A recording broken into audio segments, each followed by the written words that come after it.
Y creo que nunca habíamos recibido una respuesta tan grande de interacciones con un post a como recibimos con ese post sobre la soledad.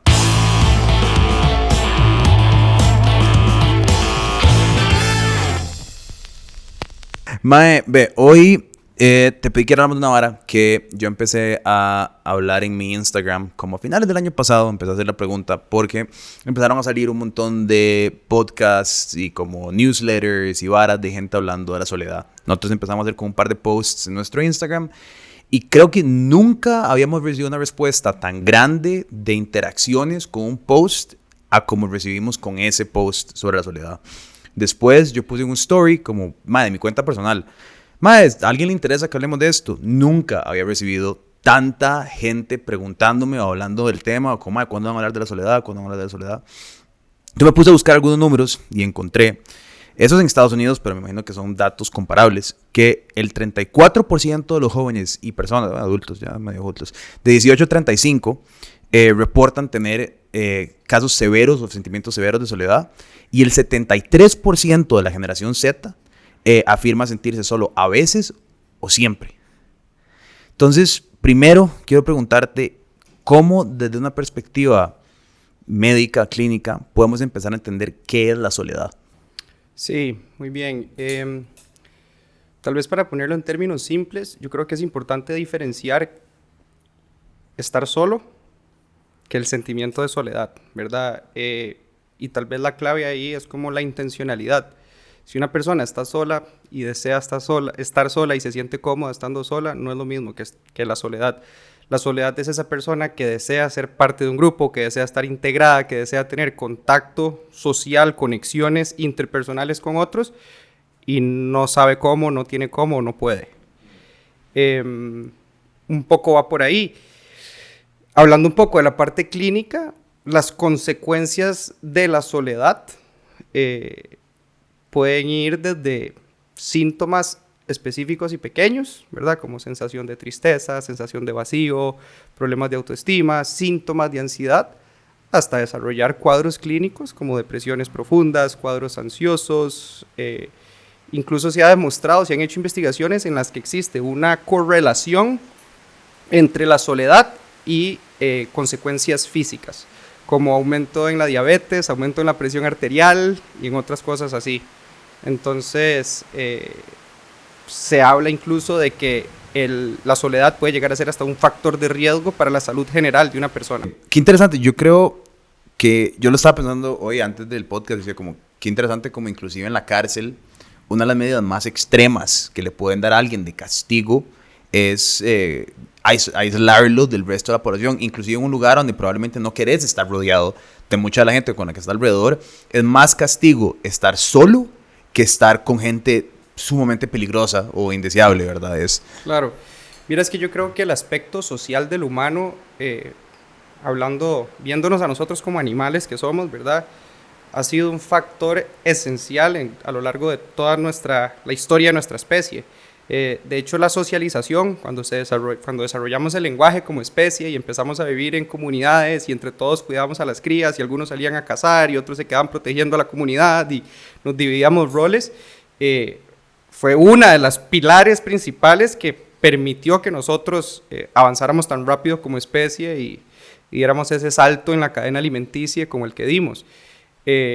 Entonces, hablando igual desde un punto de vista evolutivo, las personas o el Homo sapiens que no lograba integrarse en una comunidad tenía mucho menos, por no decir nulas, posibilidades de sobrevivencia en ese entonces. Actualmente, si bien no está tan directamente relacionado con depredadores y peligros y sobrevivencia, sigue teniendo un impacto muy importante y que sí sigue siendo peligroso hasta cierto punto, claro, en el bienestar y la sobrevivencia del ser humano. ¿Por qué crees que ha habido como tanto distanciamiento? Obviamente la pandemia me imagino que tiene que ver parte de, pero ya inclusive con la gente de vuelta en las universidades, en los coles, en cierta modalidad, casa, brete, casa, de vuelta en los trabajos. ¿Por qué sentís que nos está costando tanto volver a tener una una conexión que aparentemente no era uno de los problemas tan serios para, digamos, la generación de nuestros papás o de nuestros abuelos, sino que es una cosa que está apareciendo en nuestra generación y ciertamente entre más joven las personas, más está sucediendo.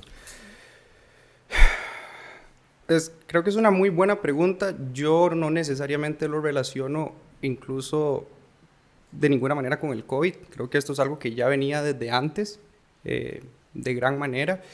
Y sí creo que tu pregunta es muy buena porque creo que va un poco desde el lente social, de verdad, no tanto individual, sino como qué nos ha pasado como sociedad, qué decisiones hemos tomado que nos ha llevado a aumentar los índices de soledad.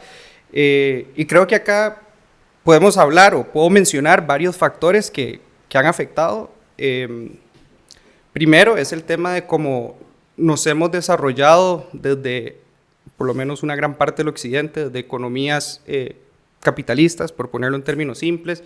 Entonces ha habido una gran movilización de personas de áreas alejadas, zonas rurales, hacia las ciudades, lo cual implica dejar a tus familias, dejar a tus amigos, dejar el entorno en el que creciste y readaptarse a un entorno totalmente nuevo. Entonces el tema de la movilización literal en búsqueda de trabajo, en búsqueda de riqueza económica, afecta las interacciones sociales.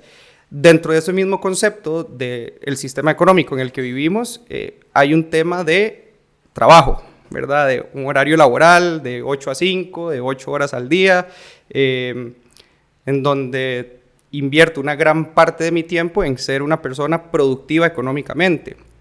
Eso no tiene nada que ver necesariamente con conexión social. Algunos trabajos permiten muy buena conexión social, ¿verdad? Pero muchos no. Y mucha gente trabaja o sola o, ¿verdad? Un chofer de bus interactúa con los clientes que les cobra y listo, ¿verdad? Pero no tiene una interacción, una conexión genuina a nivel social, interpersonal. Entonces, el tema de los horarios laborales, si bien yo creo que los derechos laborales y el movimiento de los derechos de los trabajadores por lo menos ha ayudado en ciertos aspectos a reducir la jornada laboral, a cosas así, seguimos viviendo en una sociedad donde la regla o la idea que nos han metido es priorizar la productividad económica ante todo, ¿verdad? Entonces muchas veces trabajo de 8 a 5, llego en la noche, ya estoy cansado, ¿verdad? Me como algo, me duermo, no dedico un tiempo a compartir y convivir con mi familia, con mi comunidad, etc. Otro factor es que ha cambiado mucho la modalidad de vivienda. Antes se utilizaba mucho la vivienda multigeneracional, incluso varios núcleos familiares dentro de una misma propiedad. Incluso acá en Costa Rica, ¿verdad? Que tal vez el diseño urbanístico nulo que hemos tenido es como todas las propiedades, ¿verdad? Y terrenos, y se meten varias familias en una misma propiedad o en una misma casa, van construyendo más pisos, donde van, entonces están los abuelos con los tíos, con los hijos y los hermanos. Eso es contacto social en un gran punto, en un gran porcentaje. Todo eso ha ido cambiando a que cada núcleo se va como subdividiendo, ¿verdad? Hasta el punto que muchas personas vivimos solas al 100%, ¿verdad? Entonces esa dinámica familiar de cómo ha cambiado la modalidad de vivienda también afecta. Y lo otro que yo considero que es el factor principal, hablando de este eje social, de este eje más macro, es el tema de la tecnología. Es decir, del internet, los dispositivos electrónicos, los celulares inteligentes, las redes sociales. Las redes sociales son una trampa, porque se venden bajo la idea de conexión, de que puedes conectar, redes sociales, hasta la misma palabra lo dice, puedes conectar con tu amigo de la U que no hablas hace años, o con tu compañero del cole que se te había olvidado que existía y hablan y que tú anis, ok. Eso sí es conexión social, hablar con tu tía de Estados Unidos, es conexión social, mandarse un inbox o hacer videollamada que podés, eso está bien. Pero la gran mayoría del tiempo que uno utiliza dentro de la red social es scrolleando, es consumiendo contenido, es viendo contenido de personas irrelevantes en mi vida que ni siquiera generan conexión, o incluso estoy viendo fotos de la gente que sigo, de amigos míos, para darles un like, pero no para tener una comunicación real con ellos. Entonces, todo eso es tiempo en el que yo estoy, en teoría, conectando, pero en verdad estoy haciendo todo lo contrario. Estoy totalmente desconectado de la realidad. Y ahora, gracias a los celulares, muchos espacios donde yo podría conectar con otro individuo y tener una interacción social liviana, mediana o profunda, mae, haciendo fila en el banco. Puedo hablar con una persona de la par y tener una conversación chivísima y tener una conexión, un contacto bien bonito. No lo hago porque estoy viendo Instagram, o estoy en mi celular, o estoy jugando un jueguito, o estoy... Entonces estamos, creo que la era de la digitalización y de la tecnología nos está privando, nos está quitando la atención de lo que tengo enfrente, de la persona que tengo enfrente, del individuo que tengo enfrente con el que puedo estar conectando, porque acá tengo un estímulo súper gratificante, tal vez volviendo un poco al podcast pasado, ¿verdad? De la gratificación instantánea, ese placer instantáneo, y lo tengo acá al acceso de mi mano en cualquier momento. ¿Para qué voy a conectar? Antes eso no existía. Antes yo estaba en una fila, estaba en cualquier lugar y lo único que me quedaba era conectar con el individuo que tengo enfrente. No había nada más que hacer. Y eso se perdió, eso se está perdiendo. Sí, es loco ver, digamos, no sé, en una cena, en un restaurante. Estoy en una casa, pero en un restaurante, salir y ver a una pareja como en un date y los dos en el celular, con los dos uno frente al otro. O en una familia donde tres están, ¿verdad? O sea, para mí, yo no me callo, no digas, tenés un podcast, pero mucho de mi habilidad social que generé era porque mi familia, yo fui el primer hijo de... Entre todos mis tíos, todos mis primos, o sea, toda la gente, yo fui el mayor. Estaba obligado, porque en ese momento pues, no había nada más que hacer, de hablar. Entonces, si los grandes hablaban de política, entonces, Pietro, tenés una opinión que vas a decir de lo que está pasando, ¿verdad? Y eventualmente, me generé demasiadas opiniones y ahora tengo un podcast. Pero, ¿verdad? Era como parte de mi soft skill de vida, siempre ha sido poder sentarme en cualquier mesa y hablar con cualquier persona de cualquier tema. Y creo que eso también me ha permitido tener experiencias de vida a donde sin tanta pena o sin tanto miedo me acerco a gente. Digamos, de todas las historias que tengo yo en mi vida, las mejores siempre han sido acercándome a un grupo de turistas que no conocía y sentándome en la mesa y bueno, ¿qué está pasando? De verdad, ahí donde las aventuras pasan, donde, como conocí a Lauren, o sea, estábamos en la U y ella estaba en un cuarto de dibujos de tareas. Y llega mi roommate corriendo, es como, no huelas allá. Y yo como, vámonos. ¿Sabes? Y llegamos a hablar. Y al principio fuimos amigos durante muchos meses. Y después ya empezamos, le invité a salir. Pero creo que eso que te referís es... Y a ver, nosotros crecimos con celulares. Y por supuesto que soy producto de ellos. Pero no tanto, ¿sabes? Claro. O sea, nosotros empezamos con los tuquitos que se usaban para textear y para llamar. Y jugar Snake. Actualmente es otra cosa. La cantidad de estímulo digital, de videos, de contenido que hay ahí en la palma es otra cosa, es otro nivel. Es preocupante. Sí. O sea, por muchos factores, ¿verdad? Y estos son otros temas de otros podcasts, pero la capacidad de atención, la tolerancia a la frustración, todos otros fenómenos psicológicos preocupantes, hay un tema de socialización, de conexión social y de soledad que viene exacerbado por los celulares. Yo tuve un podcast hace como un mes con un mae que se llama Mark Masip. Él es un experto en tratar a jóvenes con adicciones y curiosamente la adicción que más se está tratando en este momento, o trastornos que vienen por medio de, es a las redes sociales. Y no es necesariamente una adicción a la red social, un trastorno sino son las consecuencias, no sé, digamos, muchas chicas que empiezan a presentar trastornos alimenticios por las redes sociales, en especial entre más jóvenes. Muchos hombres que presentan adicción a la pornografía porque pasan todo el día pegados a ver, ¿verdad? Y casi porno en TikTok o casi porno en Instagram, ¿sabes? Quería preguntarte, ¿cómo ves vos, porque ahora lo tocas un toque como la relación laboral, el work from home? Porque yo tengo como mis opiniones divididas al respecto. No en tanto como a las pólizas de trabajo aquí, no pasa nada, no escuchen. Porque digamos, aquí ahorita tenemos presencialmente 2 veces por semana, que a veces funciona, a veces no, pero esto es. Lo que yo sí siento, y lo noto en mí mismo, digamos, es que si yo breteo solo mucho tiempo y estoy muy alejado de todo el mundo, mentira que estoy utilizando ese tiempo para generar relaciones interpersonales afuera de mi trabajo, ¿sabes? No es que estoy diciendo, no estoy viendo a la gente de la oficina y pasando tiempo con ellos, entonces voy a llamar a mi compa y vamos a trabajar los dos juntos desde un café mientras hablamos. No, mentira, estoy metido en mi computadora absolutamente solo, sin ninguna interacción social.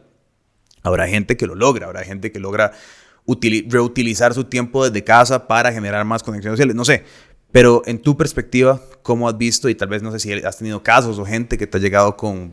Sí, vieras que justo sí he tenido pacientes que incluso abordamos directamente el tema de la soledad, o sea, el tema y cómo les está afectando y cómo podemos solucionarlo. Y curiosamente uno de ellos abordaba o mencionaba como parte de su problemática o sus objetivos a trabajar era el manejo del tiempo de trabajar desde la casa. ¿Qué es lo que pasa? Yo creo que la premisa de trabajar desde la casa suena muy bien y en papel está muy bien, como más en un país como acá, que el transporte y las distancias, ¿verdad? No estamos muy bien diseñados y uno pierde mucho tiempo en el carro haciendo nada, ¿verdad? O en el bus o en el medio de transporte. Entonces, en teoría, como vos decís, yo podría utilizar ese tiempo que trabajo de la casa para conectar socialmente con otras personas, con amigos, o incluso si en mi casa vivo con otro miembro o un miembro de mi familia o tengo roommates o algo así, puedo usarlo para conectar. Lo que pasa es que generalmente no sucede eso. Y ahí es donde yo podría decir que tal vez es mejor ir a la oficina, en donde estoy obligado a interactuar socialmente con otras personas. Que incluso, ¿verdad?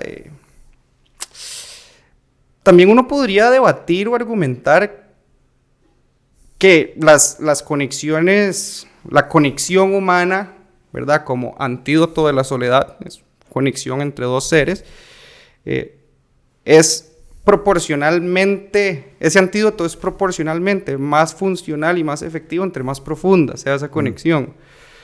Entonces digo, una conexión donde yo hablo con mi compañero de trabajo que no me cae bien y le digo, ¿qué hay, mae? ¿Cómo estás? Bien, ¿y vos? Bien, pura vida. Bueno, mae, chao. Como, mae, eso no necesariamente va a ayudar a mi sensación de soledad, pero que yo pueda conectar con un compañero de trabajo que tal vez no necesariamente mi amigo, pero es como, mae, ¿cómo estás vos hoy? ¿Cómo estuvo tu semana?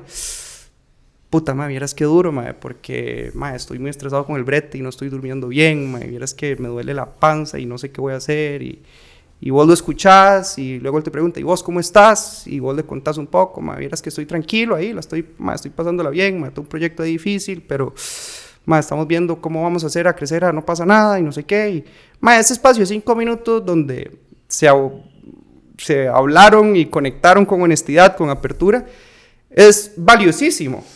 Y eso es lo que tal vez, ¿verdad? Como uno podría pensar que se puede promover en un entorno laboral presencial.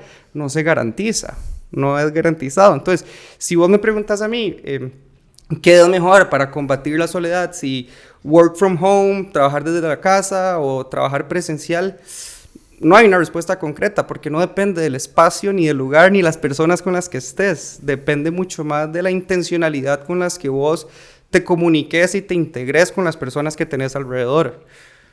Porque igual, puedes estar desde la casa, como dijimos, como con muchas personas, con toda tu familia, 5 miembros, y no hablar con ninguno. O puedes estar en el brete con 300 personas y estar en tu cubículo todo el día, ¿verdad? Entonces es como, no tiene tanto que ver con el lugar o la naturaleza de donde estés trabajando, sino más con la manera, la óptica en la que vos afrontás la conexión humana. Claro. Sí, es como esa intencionalidad detrás de lo que vayas o no vayas a hacer en el ambiente en el que te estés desenvolviendo. Sí, y yo creo que tiene que ver mucho también como... O sea, yo tengo que poner de mi parte, ¿sabes? En esa intencionalidad. O sea, si yo me siento solo o si siento que puedo cosechar mejor mis conexiones humanas con otras personas, no es algo que me va a caer desde el cielo. Que alguien ya va a llegar a hablarme y me va a hacer preguntas súper profundas y voy a conectar. Es como yo tengo que hacer también un montón de trabajo de mi parte. Que eso es algo que uno trabaja mucho a nivel terapéutico. ¿Okay? Si bien yo no puedo garantizar que el individuo con el que voy a hablar voy a tener una conexión profunda, yo tengo que abrirme esas oportunidades para poder conectar. Tengo que buscar esas alternativas. Y ahí uno puede ser súper creativo y buscar 1000 maneras de cómo hacerlo. Hay una infinidad de estrategias para eso. Sí, creo que va por ahí. Vieras que algo que también es interesante que deberíamos abordar, creo, hablando del tema de soledad, ya saliéndonos un poco del aspecto social, es como el aspecto individual, ¿verdad? Porque hay factores que pueden promover que una persona entre en esa percepción o en esa sensación de soledad y todo eso. Hablemos de una autoestima baja, ¿verdad? Bajos niveles de seguridad en sí mismo, de autoeficacia, inseguridad, temas de ansiedad social, obviamente, ¿verdad? Como el miedo a socializar, el miedo al rechazo, los estilos de apego, que es una teoría que es interesante, tiene sus críticas y eso es todo un right, pero yo creo que a nivel conceptual sirve para explicar muchas cosas, ¿verdad? La manera en que yo me vinculo con otro ser humano, ¿verdad? Está como el apego que es más ansioso, en el que necesito la aprobación y el querer que esa persona me quiera y me desee y me dé pelota y me siento mal si no lo tengo.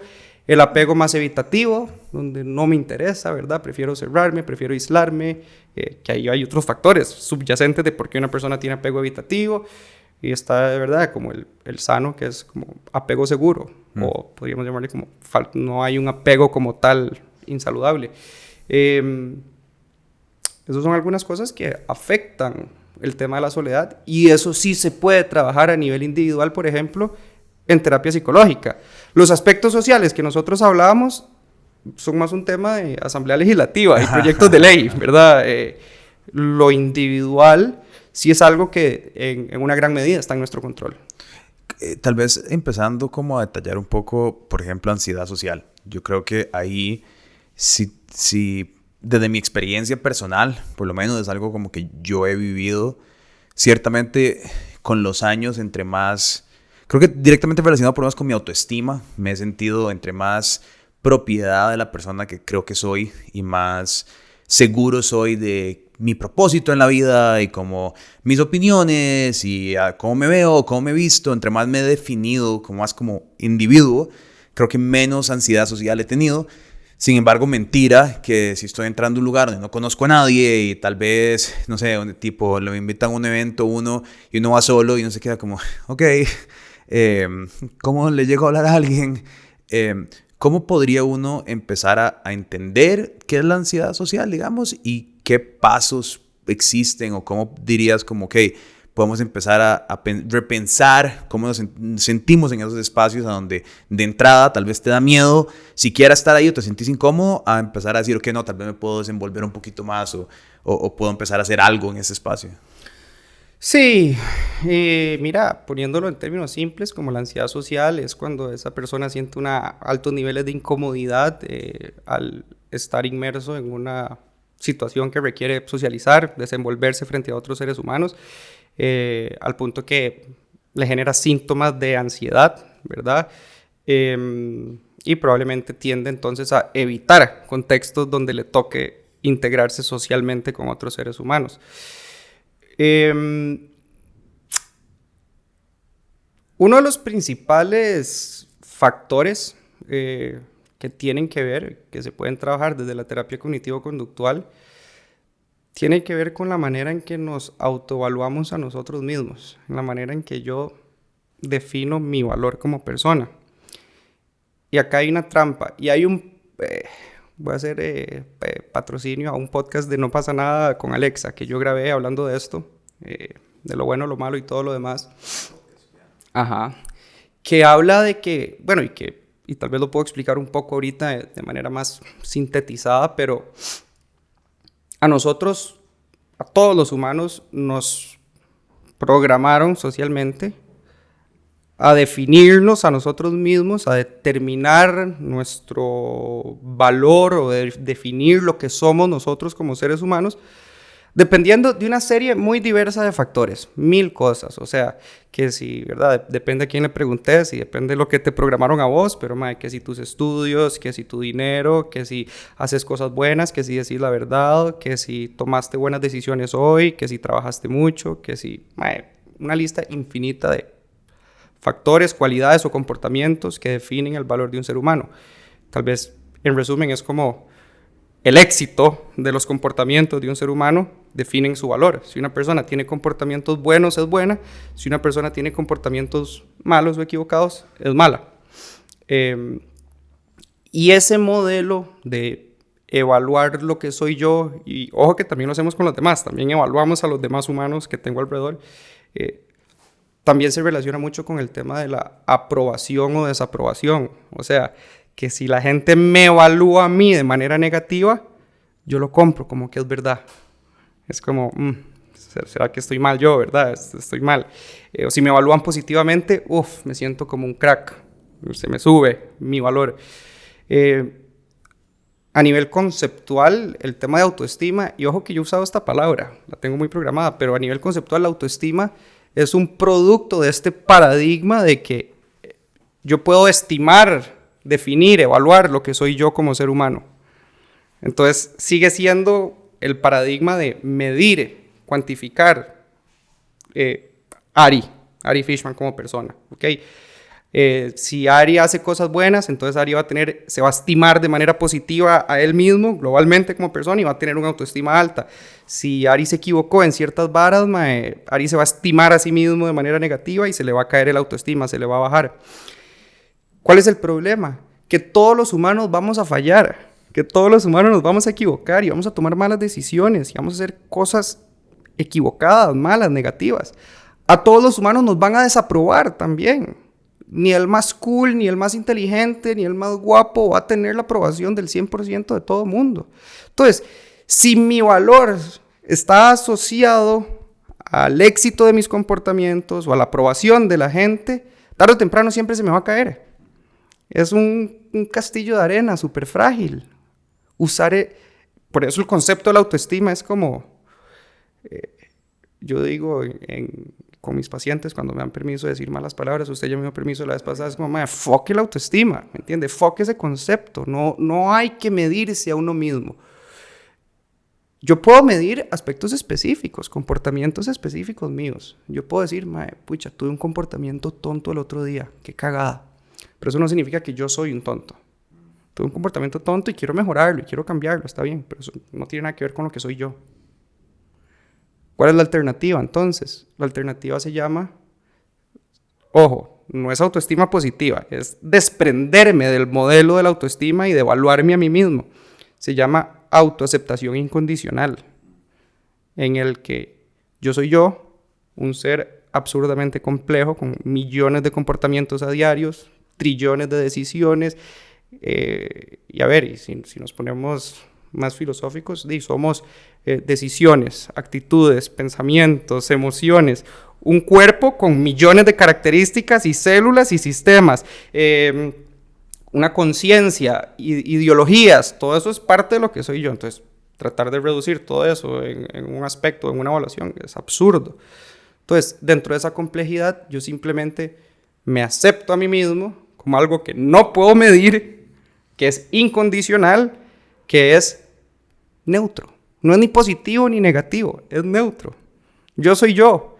Y si hago las cosas bien, bien, me funciona. Voy a tratar de hacer las cosas bien porque me sirve más en esta vida. Pero no tiene nada que ver con mi valor. No sube mi valor. Si hago las cosas mal y me equivoco, bueno, y aprenderé de los errores y todo. Pero no tiene nada que ver con mi valor. No tiene nada que ver con lo que soy yo como persona. Esa neutralidad, esa incondicionalidad de yo decidir aceptarme a mí mismo es una manera de tener un autoconcepto, podemos llamarle no autoestima, un autoconcepto mucho más sólido, mucho más estable. Esto aplica igual al tema de la aprobación o la desaprobación social. Si yo me acepto a mí mismo incondicionalmente, la gente puede pensar lo que quiera de mí.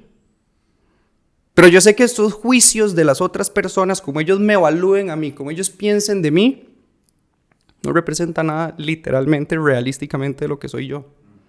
Entonces, que piensen bien, que dicha, me cuadra la aprobación, me cuadra tener mi manada, mi crew, mi gente, que piense bien de mí, ok, perfecto, piensan mal, ok, yo sé que eso no me define. Hagamos el experimento mental, pero digamos, vos sos la persona que más conoce a Pietro en esta vida, has estado con vos 24/7 toda tu vida, vos no te recordás todas tus cualidades, decisiones, acciones y decisiones. Usted no podría definirse usted mismo o evaluarse usted mismo. ¿Por qué le vas a dar ese poder o vas a comprarle a otro ser humano cuando te juzgue? ¿Por qué si se lo vas a comprar como una verdad si claramente, científicamente, te conoce menos? Porque si alguien dice, ma, es que, ¿verdad? Los comentarios haters que le tiran a todo el mundo, ma, Pietro es no sé qué, ok, ¿por qué lo vas a comprar? Si claramente te conoce menos. Y tal vez te conozca. Ojo, puede ser que tu tata te juzgue un día. Ma, Pietro, es que sos un irresponsable, que llegaste tarde al almuerzo. Ok, Pietro es 100% un irresponsable, tenés que comprarlo, ¿verdad? Entonces, una alternativa, una solución, un antídoto es la autoaceptación incondicional, donde yo me desprendo de ese paradigma de merecerme y ganarme mi valor a través de mi éxito y a través de lo que la gente piense de mí. Soy yo y yo soy yo y eso es incondicional y no se puede medir. Tal vez para alguien que lo está escuchando y acaba de escuchar esta explicación de 5 minutos más, es algo denso. Y, o sea, yo estudié esto, la primera vez que me expuse a este concepto fue en la U, fueron como más 5 seminarios, clases larguísimas de 4 horas, y al final del 5.º seminario yo estaba puteado con el concepto. Yo como, esta hora no tiene sentido, weón, a mí me están hablando, ¿qué carajos, me entiendes? Yo toda mi vida esforzándome por hacer las varas bien, mae, por todo, y ahora me están diciendo que mi valor es incondicional. Es como, ¿verdad? Y yo, esta hora suena mediocre, esta hora... todo eso es argumentable, o sea, yo te puedo contraargumentar por qué la autoaceptación incondicional no fomenta la mediocridad, no fomenta no poner límites, ni permitir a todo el mundo que haga lo que sea, porque eso no es lo que dice la aceptación incondicional. Pero bueno, yo sí quisiera hacer una invitación a las personas que estén escuchando a que cuestionen un poco ese paradigma de cuantificar el valor humano en general y su propio valor humano, y cómo les afecta esa constante evaluación, esa constante medición de qué soy yo, qué tan bueno soy yo, qué tan valioso soy yo. La gran mayoría de personas, porque es normal sentir ansiedad social, o sea, yo creo que usted pone a alguien a dar un discurso frente a 100 personas, el 98% de las personas se van a poner nerviosas de algún tipo, les va a dar ansiedad social de, ¿será que lo voy a hacer bien? ¿Qué van a pensar de mí si me trabo y si me equivoco y si hablo mal? Tenemos muy arraigado. Es el paradigma de que, mi valor se mide en base a lo que piensa el público, o lo que piensan los demás, o mi valor se cuantifica en base a si me trabo o no me trabo en el discurso. Por eso la gran mayoría de personas, si se resbalan en público, sienten vergüenza. Porque, ¿qué habrá pensado la gente que me vio? ¿Qué color? ¿Qué significa? Póngale que las 10 personas que te vieron piensan que sos un baboso. Ajá, sos un baboso porque te resbalaste. Pero nuestra jupa es irracional. Y esas son creencias irracionales muy arraigadas, muy nucleares que tenemos todos los seres humanos. Y para eso, la terapia cognitiva conductual ha desarrollado herramientas muy buenas para reestructurar esas creencias y liberarnos de esas varas. Qué determinante, qué importante, porque yo creo que sí, digamos que la primera reacción, y cuando yo escuché el podcast con Alexa, era como, entonces, ¿qué es la vara? Y todos somos unos mediocres, todo está bien, porque, pero ya yo creo que digiriendo un poco más, y creo que está muy relacionado también con el funcionamiento de las redes sociales hasta cierto punto, porque en las redes sociales no estás viviendo para vos en muchas instancias, estás viviendo para la óptica en la cual otras personas te van a ver. Entonces figuras con tu story en el restaurante o en... ¿verdad? Y a mí es vacilón porque al principio yo empecé, por poner un caso de uso de red social personal, cuando dejé de compartir cosas porque pensaba que eran cool, ¿no? Muy carajillo, me acuerdo, cuando Instagram pasó de ser fotos de grupales de amigos a varas chivas, yo era como, quiero que mi Instagram se vea como que tengo una vida muy tuanis. Y empecé a compartir memorias, empecé a compartir mi día a día, empecé a compartir como... yo comparto mucho yo haciendo ejercicio, pero para mí es como como si no posteé una vara ese día, es porque no la hice, entonces como que me obligo a mí mismo a siempre tener un story yo haciendo una actividad física. Exacto, es como un diario personal, como accountability, como decir que si este man no está compartiendo es porque estaba guiando. Entonces, ¿verdad? Y poco a poco como construir esa forma. Es muy diferente, creo yo, digamos, y ahora pasa, y el otro día estaba leyendo un artículo sobre cómo el turismo mismo ha cambiado, que ahora el turismo ni siquiera es porque, qué bonito ir a este destino que me gusta, sino que es, voy a ir exclusivamente para tomarme la foto. Entonces hay destinos turísticos a donde, digamos, llegas a el punto, el mirador, a lo que sea, y lo que hay es una fila de gente que entonces no conociste la cantina que estaba al lado, o la playita que no ibas a encontrar, ¿verdad? Y creo que toda esa falta de conexión social existe ahí, porque ahí no estás compartiendo con tu esposo, o tu familia, o tus amigos de la experiencia de visitar este lugar. Estás compartiendo la experiencia de tomar una foto para que otra gente vea que yo estoy acá y entonces me valoren de una manera alta, y, ¿verdad? Entonces es como este ciclo vicioso de buscar aceptación y nunca realmente tenerla, porque igual, ¿quién es la gente? O sea, en redes sociales es mucho peor que los 10 más que te ven alrededor. En redes sociales ni siquiera sabes de quién es la aceptación. O sea, ojalá los likes te dijera, bueno, te likeó la foto específicamente. A veces es nada más como 1000 personas te likeó. ¿Y quiénes son esas 1000 personas? ¿Y por qué me importa o cómo me afecta?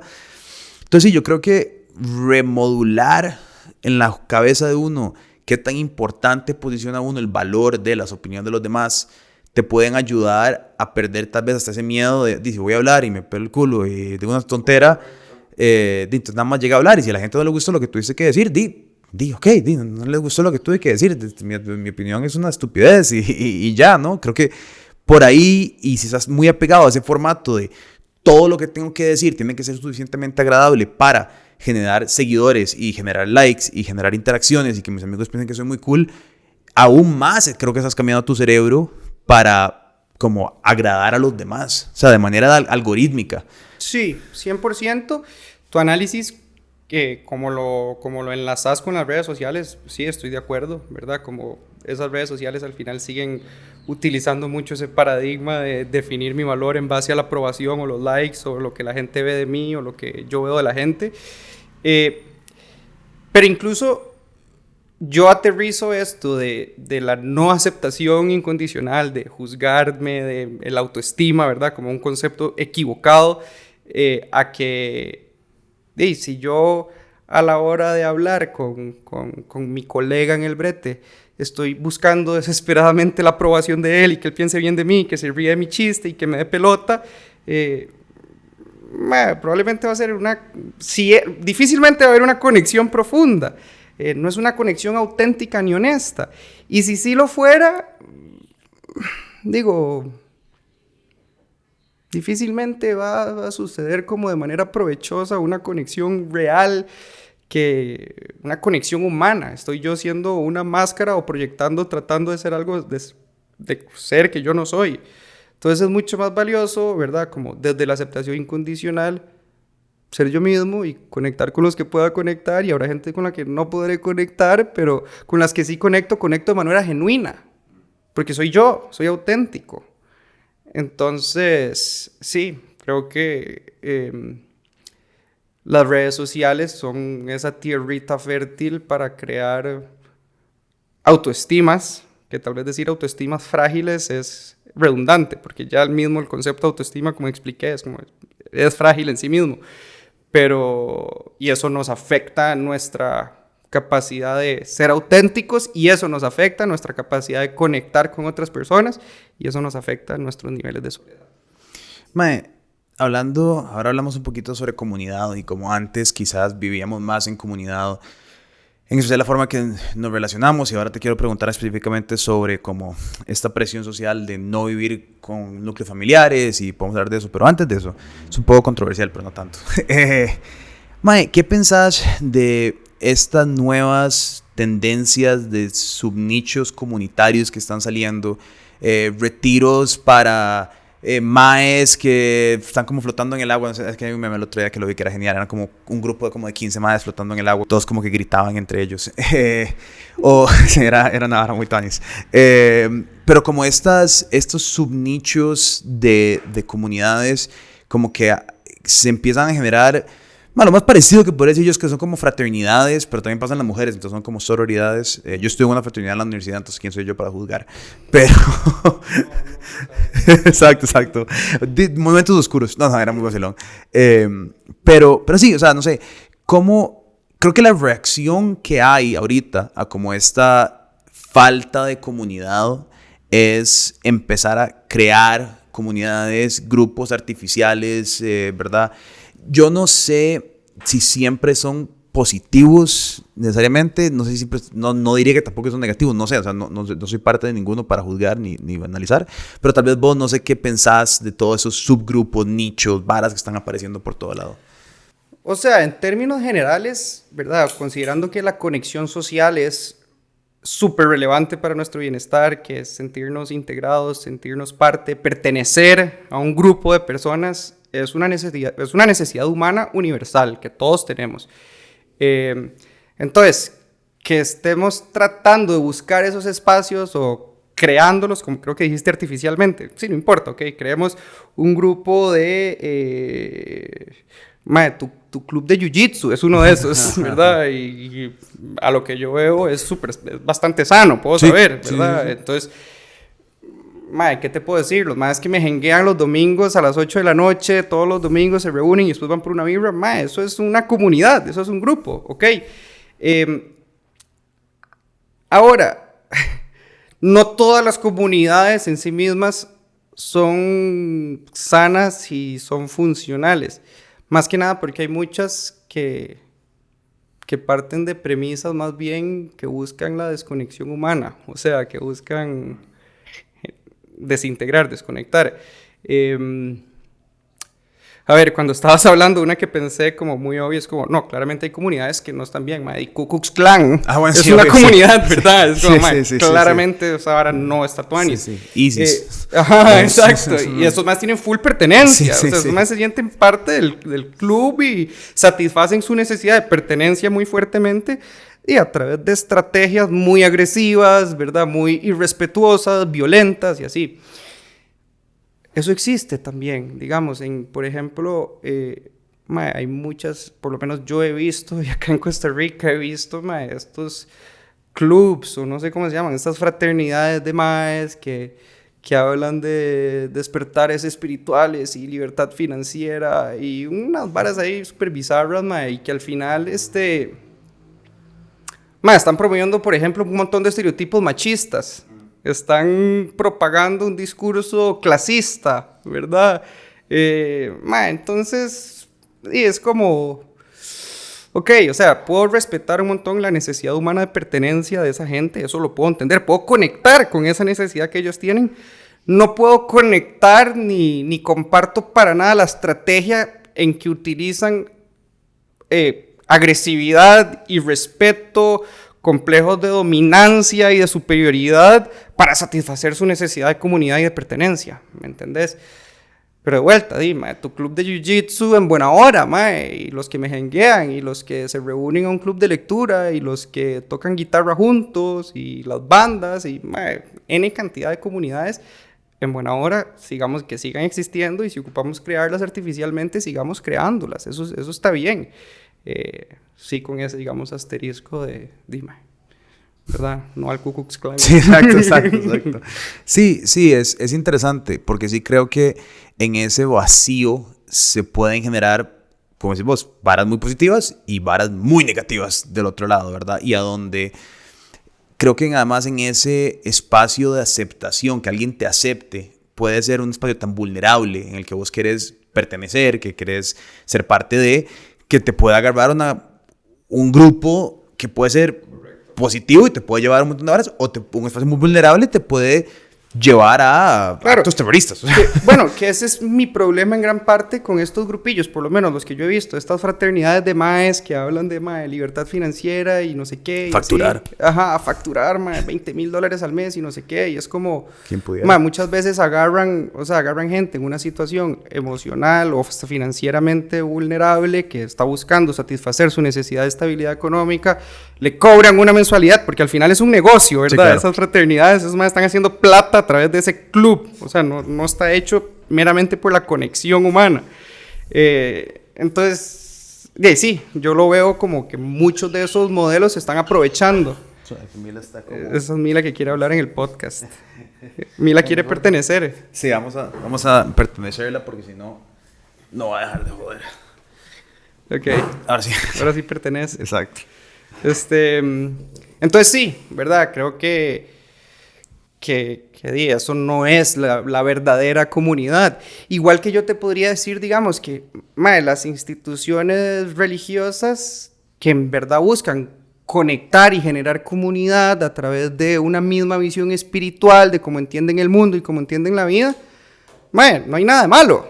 El problema es cuando ya se vuelve un tema de de dinero, de cuotas, de poder, de que tenés que, ¿verdad?, pagar cierta cantidad de plata para poder pertenecer a esta institución y al final se vuelven más como cultos, ¿verdad? Como que tal vez sí, pudimos haber mencionado los cultos al principio, pero esas son como las comunidades que en verdad no son saludables, que tanto, ¿verdad?, muchas visiones religiosas o instituciones pueden llegar a eso, estas fraternidades pueden llegar a eso. No todas las fraternidades son así, pueden haber fraternidades de madres súper sanas y súper tuanis, ¿verdad? De fijo las hay.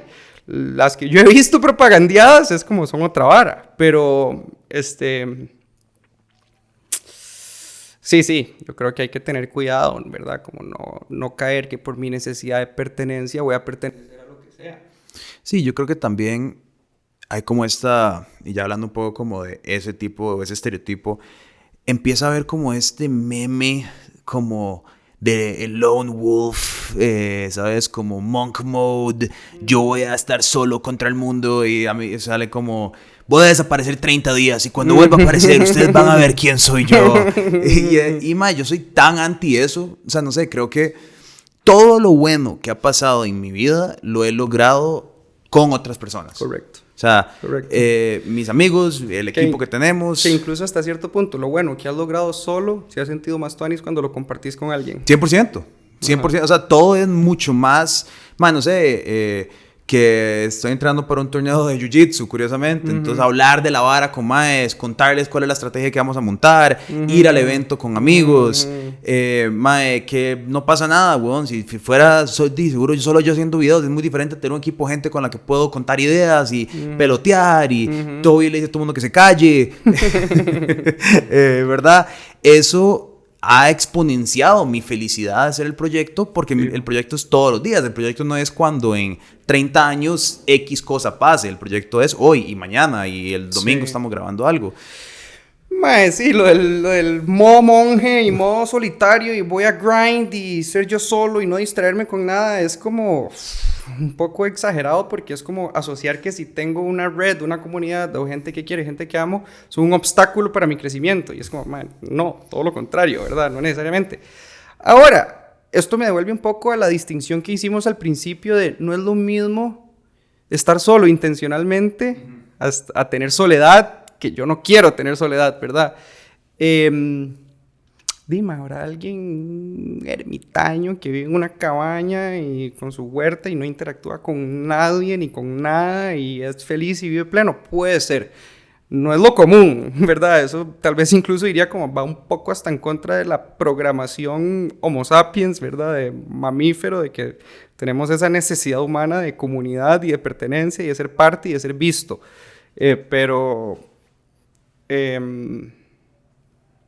Creo que la gran mayoría de esa gente que alegan ese discurso, va a estar solo, ¿verdad?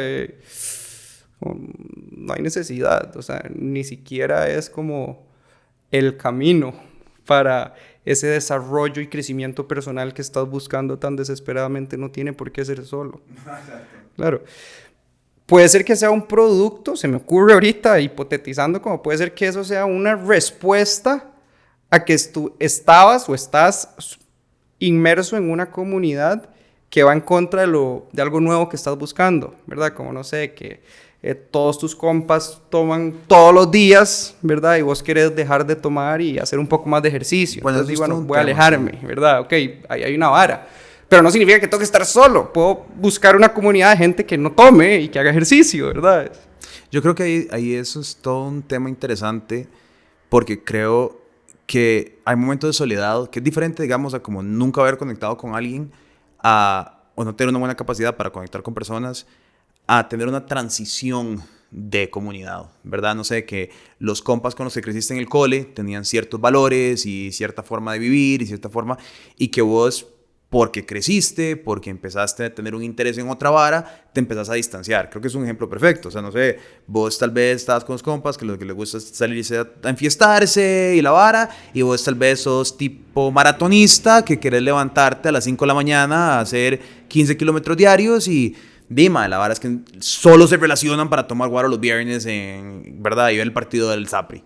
Y vos decís, digo, no, puta. Y entonces empiezas a tal vez perder, o tal vez tenés amigos que no están interesados en, no sé, tener un negocio y vos estás muy metido y no tenés nada que hablar con ellos, o no sé.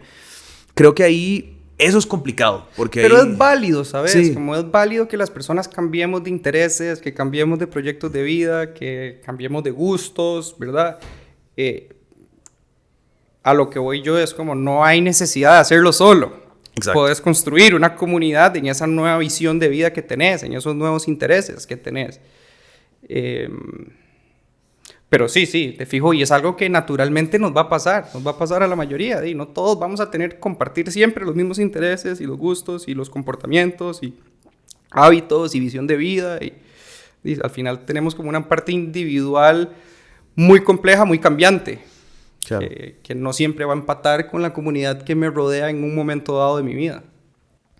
Mae, y pasando de amigos a novios, novias, que es otra de las partes que he estado leyendo, como que hay también una crisis grande de interacción. De hecho, que la estadística que vi es como la generación Z de las que menos relaciones sexuales están teniendo comparados a sus padres. O sea, como es la primera vez que los jóvenes son menos sexuales que los papás o que los abuelos. Normalmente era como... ¿Que los papás en ese entonces o que los papás sí, actualmente? no, que los papás en ese entonces, aunque quién sabe también. Sí, eso estaría heavy. Actualmente.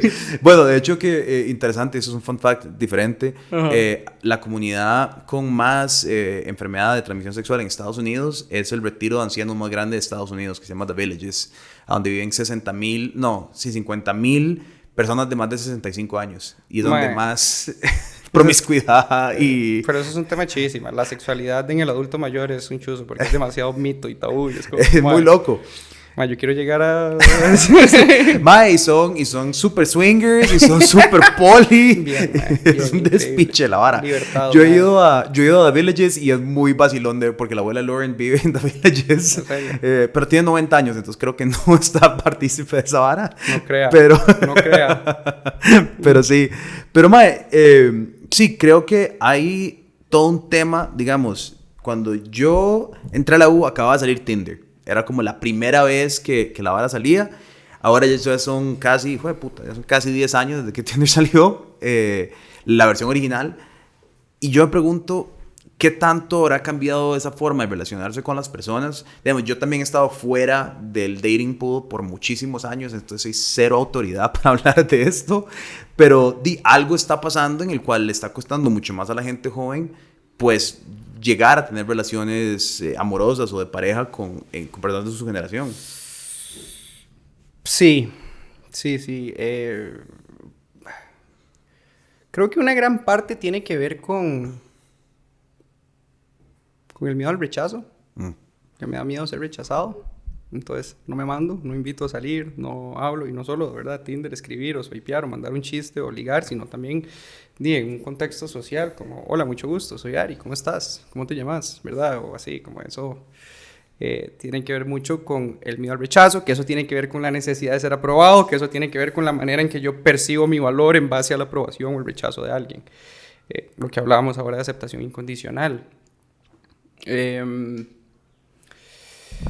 Eso por un lado. Ahora, creo que desde un punto de vista un poquito más filosófico, más abstracto, y esto tal vez no está fundamentado necesariamente en un estudio científico, puede ser que ya esté investigado de alguna manera, pero yo tengo la percepción de que la gente en general hoy en día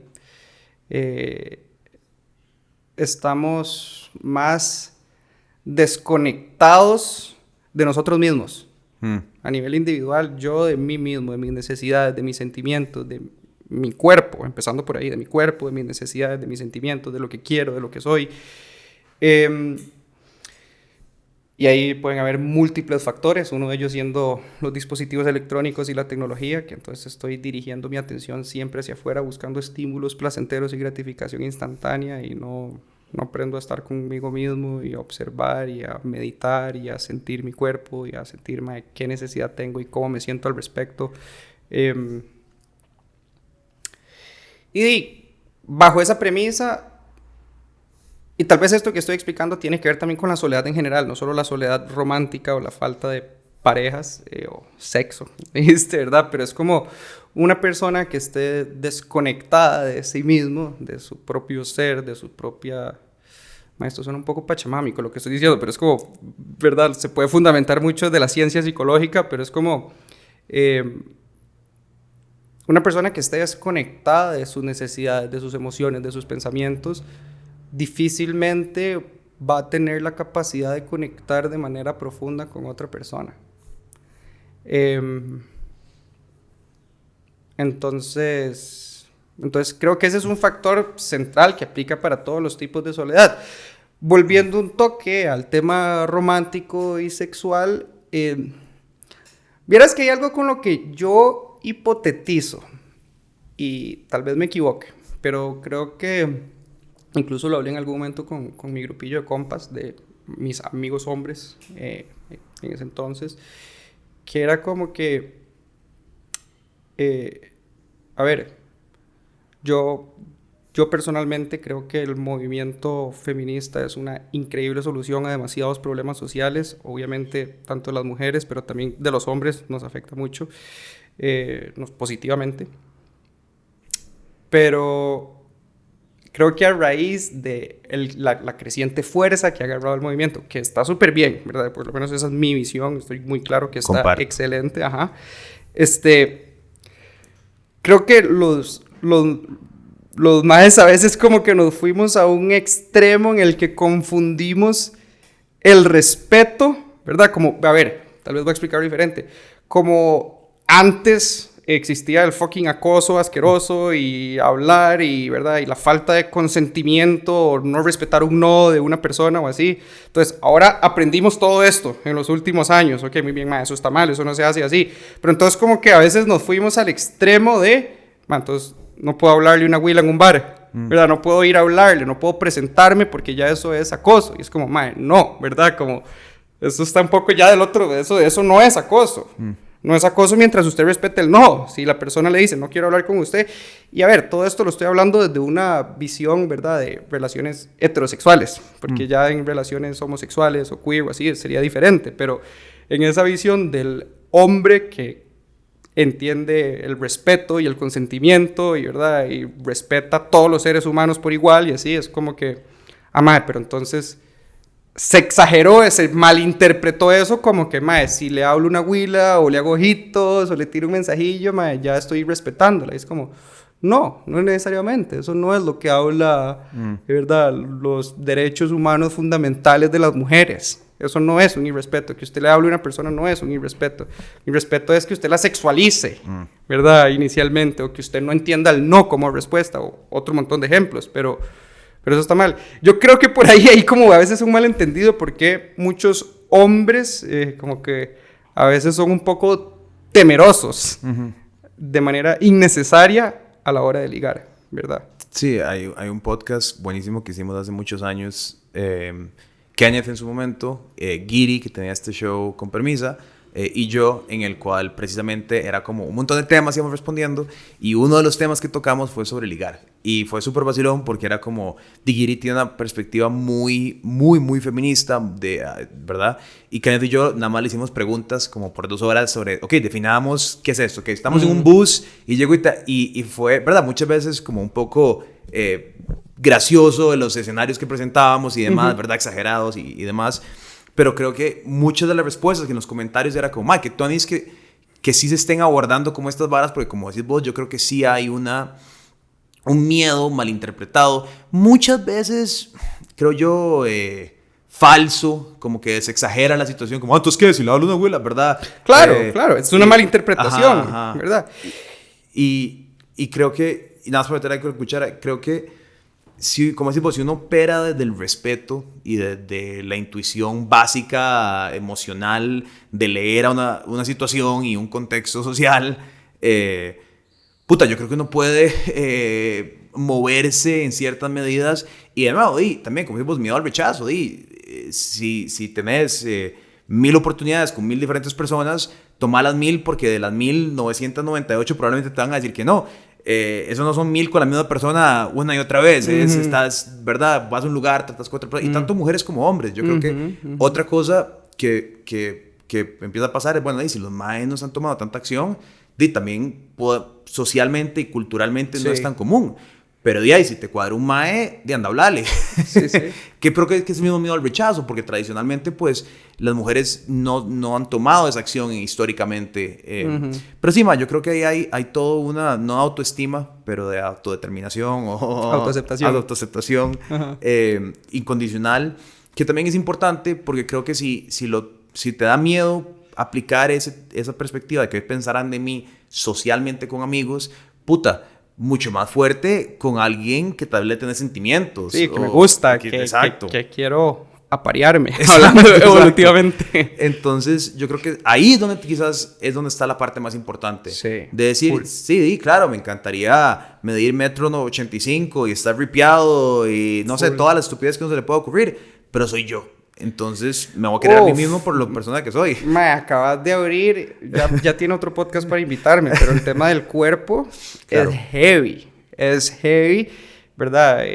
O sea, creo que un clásico del que nos referimos mucho actualmente es la gordofobia y el tema del peso. Total. Pero hay un sinfín de estándares y estereotipos de belleza, lo que es un cuerpo bello, lo que es un cuerpo valioso, tanto en hombres como mujeres, ¿verdad? Y es como que afecta nuestra autoestima, porque yo me determino mi valor en base a esas características físicas que alguien, ni sabemos quién carajos fue, setió en algún lugar del mundo y todo el mundo compró, y los medios de comunicación y la industria del entretenimiento y el cine, y entonces todos estamos inseguros con nuestros cuerpos.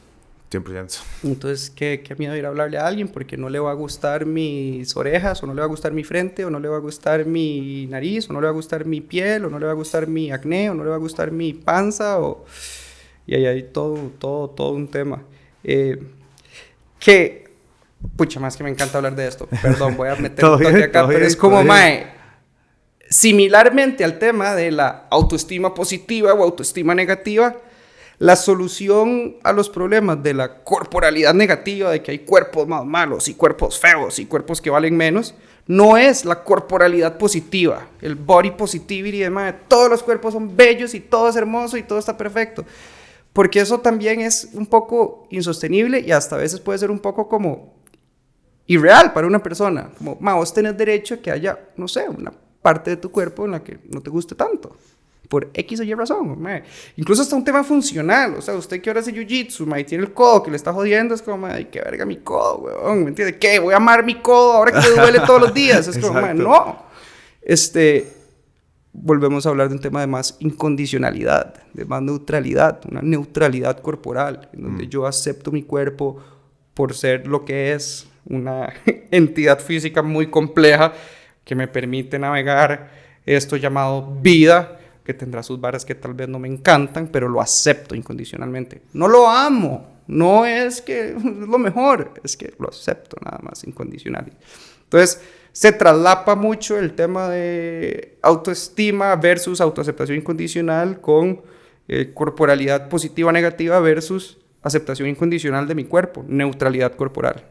Qué fuerte, sí, total. Y yo creo que ahí, como dices vos, hay tantos estereotipos que se han empezado a propagar. Entonces es verdad, bueno, más si no sos más de 6 foot tall, entonces sos un short king. Entonces es como, y es como, tantos varas, man. Sí, tantos varas.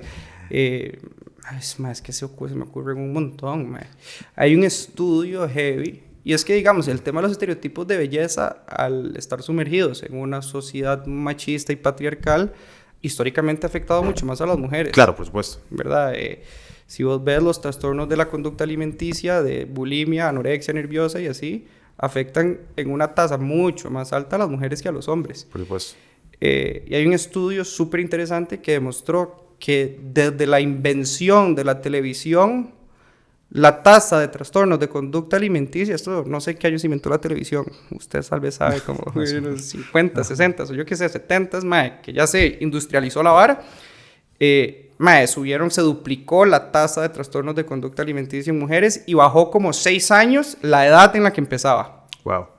Entonces, mae, es como que Y sí, la industria de entretenimiento, ¿verdad? Y la masificación de esa industria que promueve estereotipos de belleza, ¿verdad? Porque en ese entonces en la tele, entonces ya salían las actrices con cierto cuerpo, los anuncios de televisión, las modelos, los presentadores de TV, etcétera. Se empezó a estandarizar cómo se tiene que ver un cuerpo y empezó a afectar todo eso. Y se capitaliza sobre eso, porque entonces te venden que tus detox teas, que no sirven para nada más que darte diarrea, o pastillas de metabolismo, que es como anfetaminas embotelladas, ¿verdad? Y empieza una industria de capitalización sobre esa vara que es súper hecha verga. Mae, toda la industria de...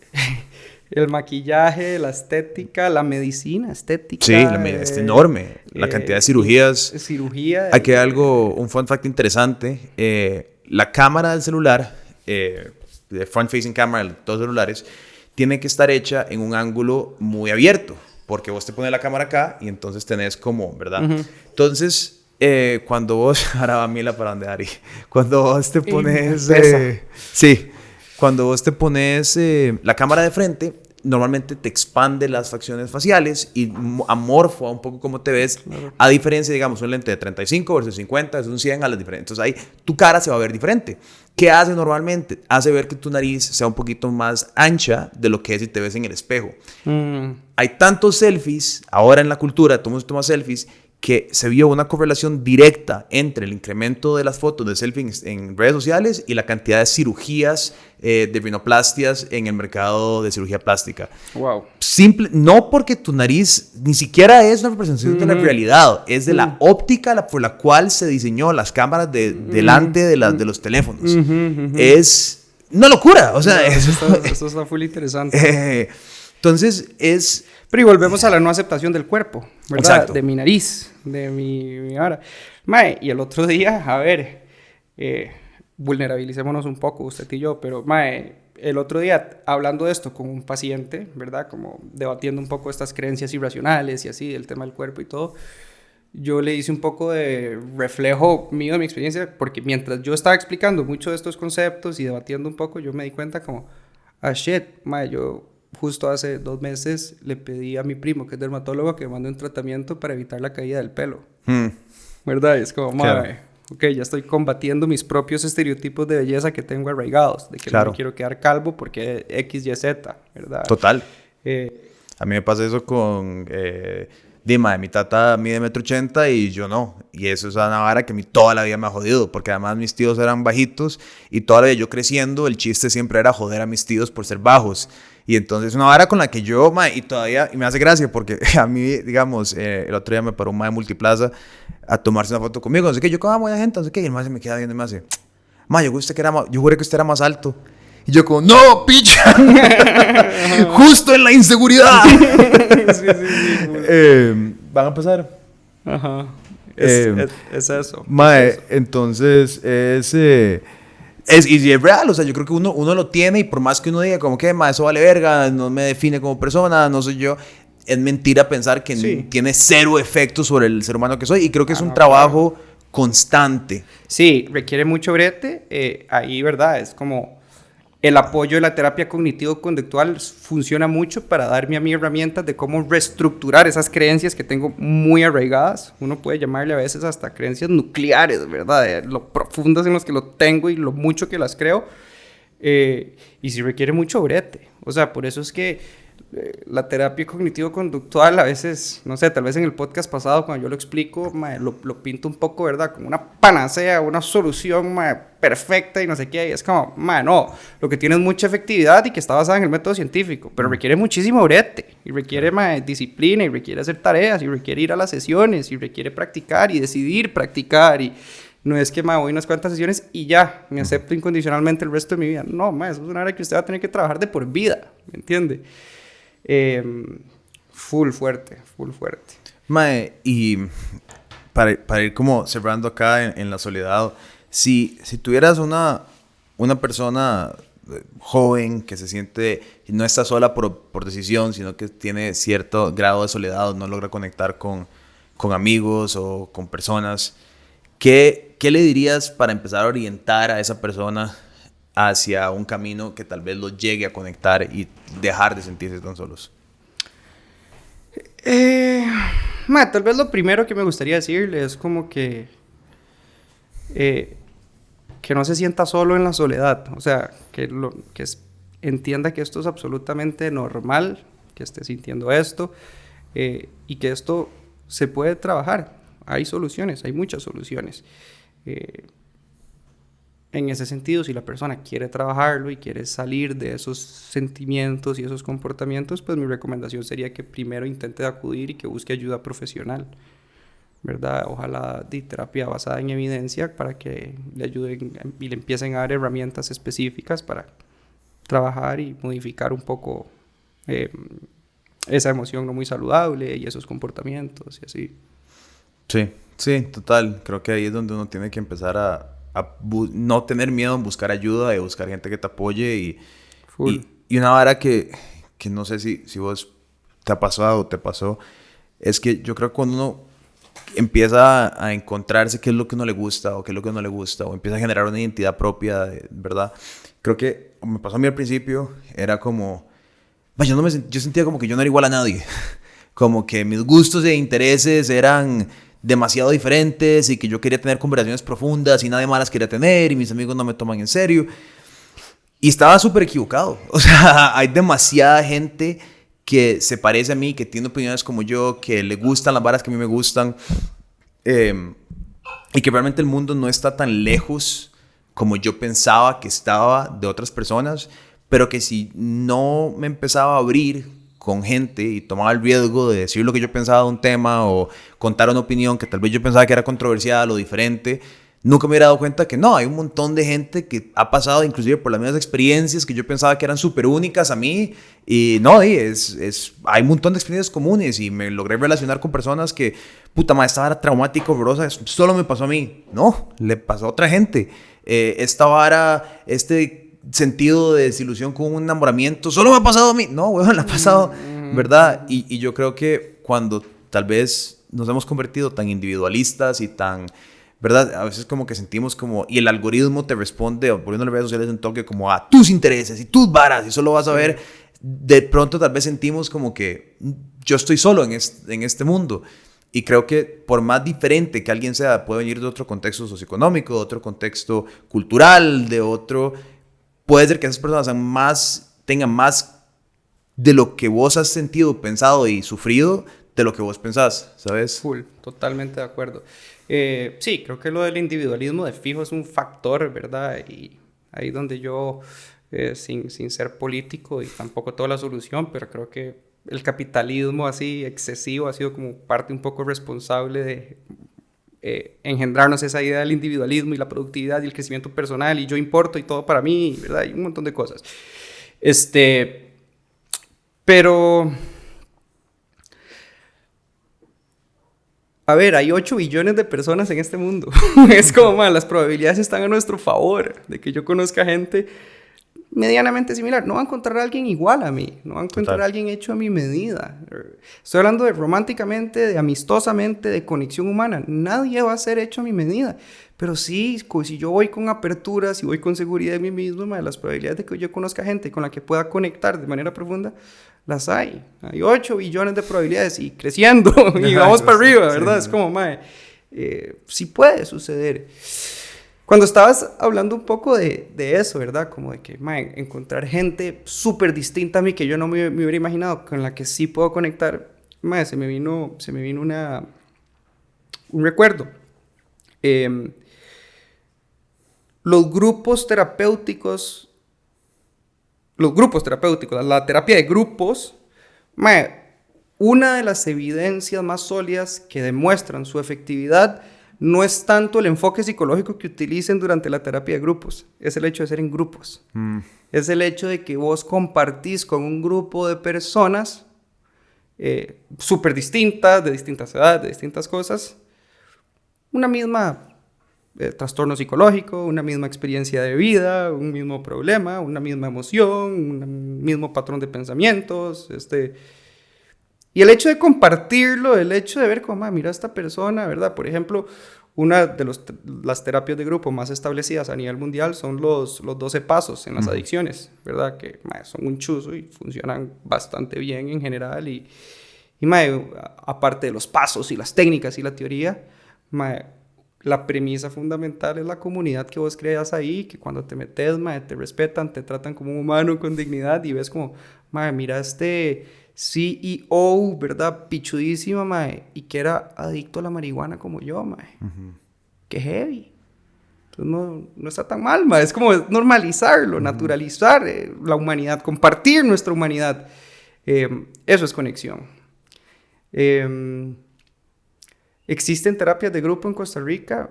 Mi percepción es que debería existir mucho más. La terapia de grupo es generalmente mucho más barata que la terapia individual. Claro. Porque se divide el costo del terapeuta entre varias personas. Y tiene una tasa de efectividad casi que igual a la grupal, a la individual. Entonces, es algo que deberíamos explotar. Que Tony, yo no sé eso. Sí, que tiene sentido. ¿Sabes? Y si puedes comiserar tus experiencias y compartirlas, obviamente va a tener algún tipo de... Claro, y muchas veces, digamos, a nivel de la terapia de grupos, tal vez no te dan tantas técnicas o teoría específica a vos, a tu situación, o así, que en una sesión individual.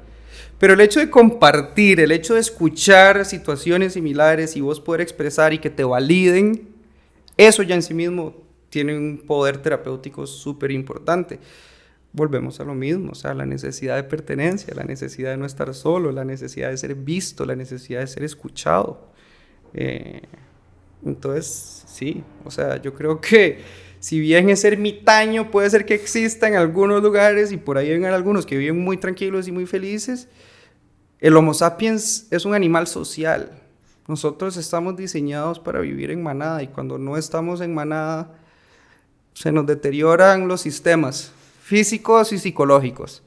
Entonces, si no tienen manada, pidan ayuda, busquen ayuda y tratemos de irla creando. Total. No, muchas gracias, Bon. ¿Cómo puede encontrarte la gente si nada más te quieren buscar después de este podcast? Gracias. Gracias a vos por la invitación, la verdad. Yo disfruto mucho estos espacios que se repitan. Me pueden buscar en Instagram, psicólogo.fishman. También está mi perfil personal, que la verdad como no hago mucho en redes, no me mercadeo en redes, también pueden buscarme en mi perfil personal y me agregan. Y a mí la verdad no manejo nada. Yo, Ari Fishman, ahí también acepto a todo mundo. Y estoy atendiendo en el Hospital Metropolitano en Lindora, para la gente que tiene MediSmart, que es un seguro que mucha gente ahorita tiene, creo que sirve bastante bien, pero ahí estoy muy lleno. En las tardes estoy en Avenida Escazú, en la Torre Médica, en el consultorio CETREC.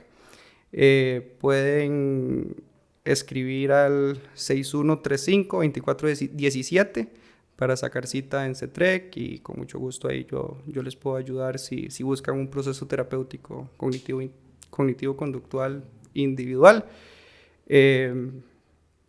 Y si no, pues nada, tiren el follow y seamos amigos y conectemos y combatamos la soledad. Linda, fuera vida. Y sí, ya saben, busquen a Ari, mucha gente lo buscó después del último podcast, entonces todo bien. Sí, muchas gracias, Pietro, pura vida. Y nos vemos en el próximo episodio.